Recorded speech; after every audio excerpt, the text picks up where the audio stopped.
Break کے بعد ایک بار پھر سے خوش آمدید ناظرین. بریک کے بعد ہمیں جوائن کر چکے ہیں ماہر قانون خالد رانجھا صاحب. رانجھا صاحب بہت مشکور ہیں آپ کے وقت کے. ارشاد صاحب آپ کی طرف آتا ہوں. سوال میرا وہی ہے, بات یہ ہو رہی ہے کہ ایک طرف بیرونی سازش کے تحت حکومت کا خاتمہ, اور اس کے بعد خبر یہ کہ حکومت کی طرف سے ایک پوائنٹ اٹھایا گیا اور اسپیکر نے رولنگ دیتے ہوئے تحریک واپس کر دی, اور وزیر اعظم نے خود اسمبلیاں ڈیزالو کرنے کی بات کر دی. یعنی بیرونی سازش کی تکمیل خود اپنے ہاتھوں ہونے کا اعتراض کیا جا رہا ہے. نہیں, گڈ کویسچن. بالکل میں اسی کی طرف آتا ہوں. صرف ایک تھوڑی سی جو بات ہو رہی ہے نا کہ جی یہ جو ایک ایجنڈے پر اجلاس بلایا گیا اور دوسری بات فواد چودھری نے کھڑے ہو کے کر دی اور اجلاس ملتوی ہو گیا. اور دیکھیں یہ پارلیمانی پریکٹس ہے کہ ایک ایجنڈے پر اجلاس بلایا جاتا ہے اور پوائنٹ آف آرڈر پر قائد حزب اختلاف یا حزب اختلاف کے دوسرے ممبر کھڑے ہوتے ہیں اور ایک گھنٹہ بحث چلتی ہے پوائنٹ آف آرڈر پہ. یعنی وزیر اعظم کا انتخاب ہو رہا ہوتا ہے اور پوائنٹ آف آرڈر پہ ایک گھنٹہ چل رہے ہوتے ہیں, تو پوائنٹ آف آرڈر پہ بھی باتیں ہوتی ہیں. اور ایجنڈا جو ہے وہ اسپیکر کو بالکل پابند نہیں کرتا کہ اس کے علاوہ کوئی چیز بھی, کیونکہ جب بھی ایجنڈا جاری ہوتا ہے تو آخر میں ایک لکھا ہوتا ہے کہ کوئی اور اہم جو ضروری چیز ہو. تو اس لیے یہ اگر ہو گیا ہے تو یہ ایسی بات نہیں ہے, عدالت میں تو خیر آ جائے گا معاملہ, اس پر ہم ڈسکس کریں. آپ کا جو پوائنٹ ہے وہ یہ ہے کہ ایجنڈا یہ تھا یا جو کمیونیکے تھا یا جو میمو تھا وہ یہ تھا کہ عمران خان کو نکال دیا جائے اور جو اگلے آئیں گے ہم اس کو. عمران خان نے جو کام کیا کہ وہ چلے گئے ہیں عوام کے پاس. ارشاد صاحب بات مکمل کر لیں پھر ڈاکٹر صاحب آپ کی طرف. وہ چلے گئے ہیں عوام کے پاس, وہ جو آخری فورم ہے. انہوں نے یہ نہیں کہا کہ میں ہر قیمت پہ رہوں گا, کیونکہ یہ اس کی کمزوری ہوتی. وہ کہتا جی میں حکومت پر رہنے کے لیے سارا یہ سازشی ماحول بنا رہا ہوں یا کمیونیکے لایا ہوں یا نیشنل سیکیورٹی کمیٹی کو وہ کیا ہے. اس نے عوام کی طرف رجوع کیا ہے. اب اگر ان کا جشن نہیں بنتا کہ یہ کس چیز کا جشن منا رہے ہیں کہ جناب والا آپ کی حکومت چلے گی, تو یہ سوگ کیوں منا رہے ہیں اپوزیشن والے؟ ان کے سوگ کی نہیں سمجھ آ رہی. کیا وہ صدر مطالبہ تو دونوں کا پورا ہو گیا. صدر مولانا فضل الرحمان اور وزیر اعظم شہباز شریف صاحب, وزیر خارجہ اگر سوگ ارشاد صاحب عوام کے پاس چلے گئے, عوام آخری فورم ہے, عوام سے ایک نیا مینڈیٹ آ جائے گا. لیکن جو ارشاد صاحب جو آپ بات کر رہے ہیں یہ سوگ والا بڑا ویلڈ پوائنٹ ہے آپ کا, لیکن جو طریقہ کار ہے جو آئین کے ساتھ کل ہوا, ابھی خیر یہ طے ہونا باقی ہے. اپیرنٹلی یہاں پہ ماہر قانون بھی بیٹھے ہوئے ہیں, وہ بھی رائے دیں گے. ڈاکٹر صاحب آپ رسپونڈ کرنا چاہ رہے ہیں, لیکن اس سے پہلے جو نیشنل سیکیورٹی کمیٹی کا جو اعلامیہ ہے اس پہ کہیں بھی لفظ تھریٹن استعمال نہیں ہوا ارشاد صاحب کہ ہمیں دھمکایا گیا, اور کانسپریسی بھی نہیں ہے. ان ڈپلومیٹک کا لفظ جو ہے وہ استعمال ہوا ہے. انٹرفیرنس جو ہوتی ہے یہ کیا ہوتی ہے؟ جی سر ان ڈپلومیٹک ہے جو حکومت سازش کہہ رہی ہے. غیر ملکی مداخلت جو ہوتی ہے وہ ان ڈپلومیٹک ہوتی ہے. ان ڈپلومیٹک کا لفظ استعمال ہوا ہے. انٹرفیرنس لفظ لکھا ہوا ہے, انٹرفیرنس لکھا ہوا ہے. سر ٹھیک ہے انٹرفیرنس لکھا ہوا ہے, لیکن کہیں تھریٹن نہیں ہے نا. یہ کیا بات ہوئی؟ جی کہیں دھمکانے کے اس میں جب یہ لکھا گیا, میں اپنے جو کمیونیکے ہمارا اعلامیہ ہے اس میں جب یہ لکھا گیا کہ یہ جو خط ہے یا کمیونیکے جو بھی ہے یہ ہمارے معاملات میں انٹرفیرنس ہے, آپ کی حکومت بنانے بگاڑنے میں انٹرفیرنس کسی ریاست کی ایک زوال پر, اس سے زیادہ سیریس بات ہے. خالد رانجھا صاحب سے اس پہ بات کر لیتے ہیں. خالد رانجھا صاحب دو طرح کے موقف آ رہے ہیں, جس طرح کی ایک بات ہو رہی ہے خط کی اور دوسری ہو رہی ہے اعلامیہ کی. یعنی خط سے آپ نے ایزمپشن کرتے ہوئے اعلامیہ جاری کیا ہے, ایزیوم کیا خط سے کہ یہ ہمیں کہا گیا ہے اور اس کا اعلامیہ جاری کیا ہے. اب دونوں کا فرق کرنا ہو تو وہ کس طریقے سے کیا جا سکتا ہے؟ گزارش ہے جی جہاں تک بات ہو رہی ہے اس کانٹیکسٹ میں کہ national assembly was in order, ممبران تشریف فرما تھے اور ریزولوشن تھا کہ ہم چاہتے ہیں کہ وزیر اعظم کے خلاف ووٹ آف نو کانفیڈنس ہو. اس پہ اعتراض اٹھا کہ ہم ایک بحث سے گزر چکے ہوئے تھے, ہم اس کی تحقیق کر چکے ہوئے تھے کہ یہ جو ریموول ہے آف پرائم منسٹر کی اس کے پیچھے بیرونی ہاتھ ہے. اور اعتراض یہ تھا کہ جس کام کے پیچھے بیرونی ہاتھ ہو وہ لائلٹی ٹو اسٹیٹ نہیں ہے. لہذا یہ آبجیکشن ریز کیا گیا. یہ جو ریزولوشن ہے کیونکہ اس کے پیچھے بیرونی ہاتھ ہے, اٹ از نان ایسٹ, یہ ایگزسٹ نہیں کرتا. لہذا اس کے متعلق آپ اس کو تصور نہ کریں کہ یہ جینوئن ریزولوشن ہے یا ریزولوشن کی ایگزسٹ بھی کرتا ہے کہ نہیں. تو اسپیکر نے رولنگ دے دی کہ ہاں جی یہ جو ریزولوشن ہے جس میں وزیر اعظم کی ریموول کی خواہش کی جا رہی ہے یہ ایجنڈے یہ بیرونی طاقتوں کے ایجنڈے پہ ہے. انہوں نے اس کو کہا کہ ہاں جی میں سمجھتا ہوں اٹس نان ایس یہ ایگزسٹ کرتے نہیں اس وائڈ ایبریشو. تو اب جب انہوں نے ریزولوشن ہاؤس ٹوٹلی ڈیوائڈیڈ تھا انٹو شاید فرق 1 کا ووٹ کا تھا یا 10 ووٹ کا تھا. It was a divide house. تو کچھ کو یہ بات پسند آئی کچھ کو نہیں پسند آئی. لیکن ایک بات تو قابل ذکر ہے کہ اس کے بعد بھی بہت سارے عوامل ہو گئے ہیں لیکن رولنگ جو ہوتی ہے اسپیکر کی وہ آپ عدالت میں ہم نہیں لے جا سکتے. یہ آئین میں ممنوع ہے. آئین میں یہ کہا جاتا ہے کہ جی جو معاملات ہیں پارلیمان کے پارلیمان میں سیٹل کرو. اس میں اس کے بعد ہم چل پڑے ٹورڈز نیو الیکشنز.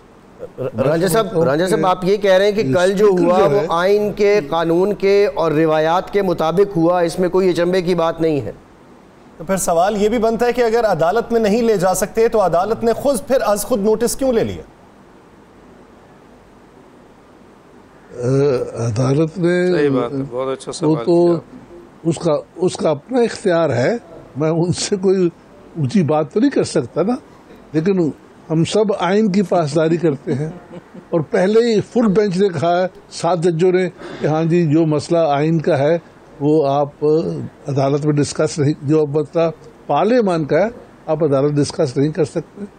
تو کوئی کیسے لے جائے رانجھا صاحب ہمیں سمجھ نہیں آ رہی کہ آپ کیسے کہیں گے کہ ہمیں اختیار ہے. رانجھا صاحب ہم یہ جاننا چاہ رہے ہیں آپ سے کہ آپ کیا یہ کہنا چاہ رہے ہیں مجھے موقع دیجئے. جی ڈاکٹر صاحب آپ کو موقع دیتے ہیں. ڈاکٹر صاحب موقع دیتے ہیں آپ کو. میں ذرا رانجھا صاحب سے یہ صرف گزارش کر رہا ہوں کہ رانجھا صاحب آپ یہ کہنا چاہ رہے ہیں کہ کل جو ہوا وہ آئین کے مطابق ہوا, اس میں کوئی اچنبے کی بات نہیں ہے. آئین کے محور میں ہوا. جی مطابق تو ہوتا ہے نا, جب میں خالف خود میں کو نہیں ہوا جی جو آپ حق میں مطابق آئین کے محور میں ہوا, اس پیرامیٹرز میں ہوا ہے. ٹھیک ہے, آئین کے پیرامیٹرز میں ہوا ہے. صحیح ہے, اس میں کوئی اچنبے کی بات ہے. اب آپ محور کو ڈیفائن کریں. اچھا یاسین صاحب وہ کہہ رہے ہیں کہ ماورا آئین نہیں تھا. یاسین صاحب بریف کمنٹ کیجئے گا کہ کیا آپ بھی اس بات کو انڈوز کرتے ہیں جو کل ڈیپٹی اسپیکر نے کیا, جو رولنگ دی گئی وہ مکمل آئین کے پیرامیٹرز میں ہوا اور کوئی نئی بات نہیں ہے, کوئی ماورا آئین بات نہیں ہے. سر خالد رانجھا صاحب میرے بڑے بھائی ہیں, میں بڑا ان کا احترام کرتا ہوں, لیکن میں ان کی اس پوائنٹ آف ویو سے بالکل ڈس ایگری کرتا ہوں. سوال یہ پیدا ہوتا ہے کہ پارلیمنٹ کا اجلاس جب بلایا جاتا ہے اور اس کا ایک اپنا ایجنڈا ہوتا ہے, تو اس ایجنڈے کے مطابق اگر آپ کوئی نئی چیز بات کرنے چاہتے ہیں, چونکہ وہ چیز ایجنڈے کا حصہ نہیں تھی اور اگر آپ کو یہ بات کرنی چاہیے تھی تو with the permission of chair جا کے آپ لاسٹ مومنٹ پہ لینا چاہیے تھا. پہلے آپ کو جو ووٹ آف نو کانفیڈنس ہے اس پہ ووٹنگ کرانی تھی. نمبر 2, کیا پرائم منسٹر آف پاکستان جو بھی ہوتا ہے کہ وہ آئین کی پاسداری کرتا ہے یا آئین کی خلاف ورزی کرتا ہے؟ میرے نزدیک آئین کی پاسداری یہ تھی کہ جب vote of no confidence motion چلا گیا, اور جس طرح میں نے پہلے بھی کہا کہ آرٹیکل 5 کے تحت آپ کے پاس کوئی ثبوت نہیں تھا اور صرف الزامات کی بنا پر آپ نے پوری پروسیڈنگ کا بیڑا غرق کر دیا.